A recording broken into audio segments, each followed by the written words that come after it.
এই ভাই আমি হাত জোর করে বলল, তোমারে নষ্ট করে আমিও থাকবো না, তুমিও থাকতাম না, কেউ কাউরে মনে রাখবে না রে আব্বা, কেউ কাউরে মনে রাখবে।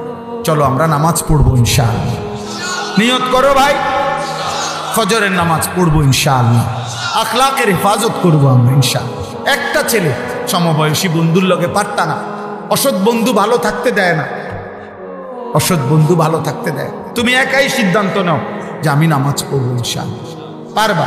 আলহামদুলিল্লাহ প্রতিদিন বাংলাদেশে প্রতিদিন কম বেশি কিছু না কিছু যুবক আল্লাহর দিকে ফিরছে এবং নতুন করে আল্লাহর ইবাদতের স্বপ্ন দেখতেছে। আলহামদুলিল্লাহ আমরা আশায় আছি, আমরা আশা করছি আল্লাহ তৌফিক দান করে। আপনাদের সবার কাছে আমার অনুরোধ, রাসূলুল্লাহ সাল্লাল্লাহু আলাইহি সাল্লামের একটা সুন্নাত নবীর জীবনের আপনারা গ্রহণ করবেন, মানবেন। সুন্নাতেই জীবন, সুন্নাতেই আখিরাত, সুন্নাতেই ভালোবাসা, সুন্নাতেই অনুসরণ, সুন্নতের মধ্যেই আল্লাহর ভালোবাসা, সুন্নতের মধ্যেই মাগফিরাত, সুন্নতের মধ্যেই নাজাত, সুন্নতের মধ্যেই ইবাদতের বিশুদ্ধ।